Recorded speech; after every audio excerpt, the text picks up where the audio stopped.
The gospel text of today is a long gospel, chapter 4 of the Gospel of Mark, verses 1 to 20. It contains the first parable which Jesus tells in the Gospel of Mark and also the interpretation. I will focus for our reflection on the parable proper, which is in Mark chapter 4, verses 3 to 9, and known popularly as the parable of the sower and the seed. The parable is this: a sower goes out to sow, and as the sower sows, some seed fall along the path, and the birds come and eat up that seed. As he continues to sow, some seed fall in rocky ground and do not have much depth, so they simply start to grow and wither away because of lack of depth. Other seed fall among thorns, and the thorns grow up and choke the seed, so they are not allowed to grow. And some seed fall in good soil and bring forth a plentiful harvest. Jesus says some 30, some 60, some 100. This is the parable, and we need to ask ourselves, what is the meaning of this parable and how it applies to our lives? The parable is about 4 kinds of efforts that we put in. The first is the effort where the seed is sown on the path, and the conclusion is that the seed is lost. The second kind of effort we put in is where the seed is sown along rocky ground, and the conclusion is that the seed is lost. The third is the seed sown among thorns, and the conclusion is the seed is lost. In other words, in 3 kinds of soil, in 75% of our effort, the conclusion is the seed is lost, and there is the danger that because 75% of our effort is lost, we might want to give up. What is the rules of working? What are the rules of doing it? Everything seems to be in vain. And then we come to the good soil.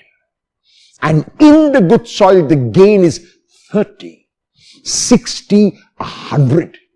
If you were to ask a farmer at the time of Jesus, what is the yield you are expecting from your field? The farmer would reply, I'm expecting an yield of 6.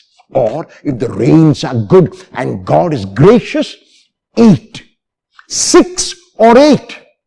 Jesus begins neither with 6 nor with 8, but he begins with 30, goes on to 60 and moves to 100, which means that Jesus knows nothing about agriculture. No, Jesus did know about agriculture, but he was not talking of agriculture in this parable. He was talking about his life. He was talking about his own ministry. In his reaching out to people, there were 25% who paid a deaf ear to whatever he said. Another 25% heard him, but on the superficial level. The third 25% heard him, but because they could not accept what he was saying, because it was too radical for them, too novel for them, they just let it go.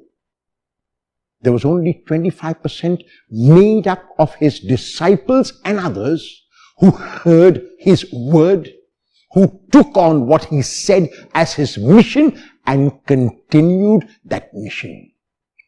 What is important is that Jesus never focused on the 75% where the seed was lost, where his efforts seemed to be in vain. His focus was on the 25% which gained that 30, 60, 100. This parable is a parable which offers us hope. It is a parable which is saying to us that in our own lives, in the work that we do, in the ministry that we are engaged in our families, in our neighborhoods, in our places of work. It might seem to us that a lot of what we do seems to go down the drain, seems to be, as the phrase goes, like water on a duck's back, makes no effect, whatever is of little or no consequence. The parable is calling us never to stop sowing. The parable is telling us that our effort will never be in vain, that it is true. On the surface level, it might seem to us that 75% is lost, but it is also true that the 25% will be gained beyond our most generous expectations. The parable is saying that we have to sow and the Lord will make it grow. The parable is saying that we have to do our best and the Lord will do the rest. The parable is calling us never to give up, never to give in, but to keep on keeping on. Will you sow in the hope that the Lord will make it grow? Will you do your best and let the Lord do the rest?